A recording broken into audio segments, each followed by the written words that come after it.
₹1000 இருந்த பென்ஷன் இப்போ 7500 இன்க்ரீஸ் ஆயிருச்சா அப்படின்ற நியூஸ் தான் வந்து ரொம்பவே வைரல் ஆயிட்டு இருக்கு அப்படின்னே சொல்லலாம். ஸோ இபிஎஸ் 95ல இப்போ ஆல்ரெடி எவ்வளோ வாங்கிட்டு இருக்காங்க அப்படின்னா ₹1000 எல்லாருமே பென்ஷன் வாங்கிட்டு இருக்காங்க. இது ₹7000 அதாவது ₹7500 வந்து இன்க்ரீஸ் ஆயிருச்சு அப்படின்ற நியூஸை பார்த்தோன்னே வந்து பென்ஷன் வாங்குறவங்க எல்லாருமே வந்து சந்தோஷப்பட்டாங்க அப்படின்னே சொல்லலாம். ஆனால் இபிஎஃப்ஓ தரப்புல இருந்து இதுக்கான ஒரு அனௌன்ஸ்மெண்ட் வந்து இப்போ ரிலீஸ் பண்ணியிருக்காங்க அப்படின்னே சொல்லலாம். ஸோ இந்த நியூஸ் வந்து உண்மையா பொய்யா அப்படின்ற ஒரு விவாதமே வந்து ஒரு பெரிய பேசுபொருளாயிட்டு இருக்கு. ஸோ இந்த நியூஸ் வந்து உண்மையா இது ரிலேட்டடா அதாவது இபிஎஃப் இப்போ ஒரு அனௌன்ஸ்மெண்ட் கொடுத்துருக்காங்க. ஸோ அது என்ன நியூஸ் அப்படின்றத டீட்டெயிலாக இந்த வீடியோவில் பார்க்கலாம். முதல்ல இந்த இபிஎஸ் 95 அப்படின்னா என்னன்னா இபிஎஸ்ன்றது எம்ப்ளாயி பென்ஷன் ஸ்கீம் 95ன்றது 1995 அதை வந்து குடிக்குது அப்படின்னு சொல்கிறாங்க. ஸோ இபிஎஸ் உடைய இந்த 95 வந்து இபிஎஃப்ஓ கீழே வேலை செய்கிற ஸ்டாஃப்ஸ் எல்லாரும் ரிட்டையர்மெண்ட்டுக்கு அப்புறம் அவங்களுக்கு வந்து ஒரு மந்த்லி வந்து பென்ஷன் வரணும் அப்படின்றதுக்காக தான் இந்த ஸ்கீமை வந்து கிரியேட் பண்ணாங்க. ஸோ இப்போ வந்து அது நடைமுறையில் இருக்குது அப்படின்னே சொல்லலாம். ஸோ இந்த திட்டத்துக்கு கீழே அதாவது இந்த ஸ்கீமுக்கு கீழே வந்து நிறைய லேக்ஸ் ஆஃப் பீப்புள்ஸ் வந்து இந்த பென்ஷனர்ஸ் வந்து பென்ஷன் வாங்கிக்கிட்டு இருக்காங்க இப்போ இருக்க சிச்சுவேஷனில். ஸோ இந்த நியூஸ் அதாவது இந்த சோஷியல் மீடியாவில் என்ன நியூஸ் வந்து ஸ்ப்ரெட் ஆச்சு அப்படின்னா இப்போ குறைந்தபட்சம் அந்த பென்ஷன் ₹1000 7500 இன்க்ரீஸ் ஆயிடுச்சு அப்படின்ற நியூஸும் இதுக்கப்புறம் ஒரு நியூ அமௌண்ட்டும் வந்தும் இதுக்கு கீழே வரப்போகுது அமலுக்கு வரப்போகுது அப்படின்ற மாதிரியும் ஸோ நெக்ஸ்ட் மந்த்லேருந்தே நீங்கள் வந்து எல்லாருமே இந்த அமௌண்ட்டை வந்து பென்ஷன்லேருந்து உங்களோட அக்கௌண்ட்டுக்கு வந்துடும் அப்படின்ற ஒரு நியூஸ் தான் ஸ்ப்ரெட் ஆச்சு. ஸோ இதுக்கு வந்து இபிஎஃப்ஓ வந்து ஒரு அஃபீஷியலாக அனௌன்ஸ்மெண்ட் கொடுத்துருக்காங்க அப்படின்னே சொல்லலாம். ஏன்னா இப்போ இந்த ஸ்ப்ரெட்டான நியூஸ் எல்லாமே ஒரு வதந்தி அப்படின்ற மாதிரி சொல்லியிருக்காங்க. ஸோ இதுக்காக டைரெக்டாக வந்து என்ன மாதிரியான கிளாரிஃபிகேஷன் கொடுத்துருக்காங்க அப்படின்னா 7500 பென்ஷன் இன்க்ரீஸ் அப்படின்றது வெளியான இந்த ஒரு இன்ஃபர்மேஷன் முழுக்க அதிகாரப்பூர்வமானதாக கிடையாது. அது அஃபிஷியல் அனௌன்ஸ்மெண்ட் கிடையாது.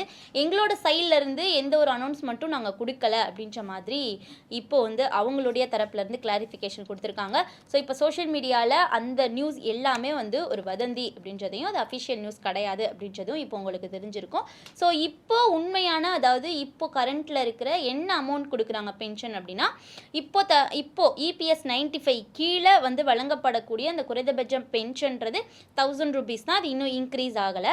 அது மட்டும் இல்லாமல் ஏதாவது இன்க்ரீஸ் ஆச்சு அப்படின்னா ஃபைனல் டிசிஷன் வந்து அனௌன்ஸ்மெண்ட் ஆகும். இபிஎஃப் தரப்புலேருந்து அனௌன்ஸ்மெண்ட் ஆகும் அப்படின்றதையும் சொல்லியிருக்காங்க. ஸோ அதனால் உடனே வந்து நெக்ஸ்ட் மந்த்தே 7500 வரும் அப்படின்ற மாதிரி எக்ஸ்பெக்ட் பண்ணாதீங்க. ஸோ இந்த நியூஸ் வந்து ஃபேக் அப்படின்ற மாதிரி தான் வந்து இப்போ இபிஎஃப் தரப்புலேருந்து சொல்லியிருக்காங்க. ஸோ அப்படின்னா இந்த 7500 வந்து தரப்போகிறாங்க. அது இன்க்ரீஸ் அந்த டிமாண்டு. ஸோ இது எதுவுமே உண்மை இல்லையா அப்படின்னு கேட்டால் பல பென்ஷனர்ஸுடைய அந்த ஆர்கனைசேஷனாக இருக்கட்டும், ஸோ வந்து இந்த தொழிலாளர்கள் சங்கமாக இருக்கட்டும், இவங்க வந்து கண்டினியூஸாக இந்த டிமாண்டை வந்து வச்சுட்டு இருக்காங்க. ஸோ அவங்க என்ன சொல்கிறாங்க அப்படின்னா இப்போ இருக்க அந்த ₹1000 தர்றது வந்து அவங்களுடைய லைஃப் ஸ்டைலுக்கு வந்து எந்த விதத்துலையுமே வந்து பத்தவே இல்லை அப்படின்ற மாதிரியும் குறைந்தபட்சம் ஒரு 7500 வந்து இன்க்ரீஸ் பண்ணணும் அப்படின்ற மாதிரியும் அது மட்டும் இல்லாமல் எங்களுடைய மெடிக்கல் எக்ஸ்பென்ஸ்க்கும் வந்து நீங்கள் ஹெல்ப் பண்ணணும் அப்படின்ற டிமாண்டை வந்து வச்சுருக்காங்க. ஸோ இது எல்லாமே டிமாண்டாக தான் இருக்குது. இன்னும் அஃபிஷியல் அனௌன்ஸ்மெண்ட் ஆகலை அப்படின்ற மாதிரி வந்து தெரியுது. ஸோ இது வந்து இப்போவும் ஒரு டிமாண்ட் மட்டுமே தவிர ஒரு அதிகாரப்பூர்வ ஒப்புதல் கிடையாது அப்படின்ற மாதிரி. ஸோ பென்ஷன்லாம் எப்படி கணக்காகுது அப்படின்னா நார்மலாக நம்ம வந்து ஒர்க் பண்ணுற அந்த டைமாக இருக்கட்டும், நம்மளுடைய சேலரியாக இருக்கட்டும், ஸோ இது எல்லாத்தையுமே வந்து ஆட் பண்ணி கால்குலேட் பண்ணி தான் நம்மளுக்கு வந்து ஒரு பென்ஷன் வந்து தருவாங்க அப்படின்னே சொல்லலாம். ஸோ இபிஎஸ் பென்ஷன்றது ஒரு நிரந்தரமான தொகையாக மட்டும் வராது. ஒரு கால்குலேட் பண்ணி நம்ம எவ்வளோ தூரம் நம்ம வேலை பார்த்துருக்கோம், நம்ம சர்வீஸ் டைம் எவ்வளோ, நம்ம அந்த டயத்தில் நம்ம ரிட்டையர் ஆகிறப்போ எவ்வளோ சேலரி வாங்கியிருக்கோம், அதை கால்குலேட் பண்ணி தான் வந்து பென்ஷன் வரப்போகுது அப்படின்னு சொல்கிறாங்க. ஸோ அதனால் இந்த வீடியோ மூலமா இந்த இபிஎஸ் 95ல ₹1000 ₹7000 இன்க்ரீஸ் ஆகுது அப்படின்ற நியூஸ் வந்து ஃபேக் அப்படின்றது தெரிய வந்திருக்கும். ஸோ நெக்ஸ்ட் மந்த்தே வந்து இந்த 7500 வரும் அப்படின்னு எக்ஸ்பெக்ட் பண்ணிட்டு இருந்தவங்களுக்கு கொஞ்சம் கவலையாக இருந்தாலும் இது வந்து அஃபிஷியல் அனௌன்ஸ்மெண்ட் கிடையாது அப்படின்றத தெரிஞ்சுக்கோங்க.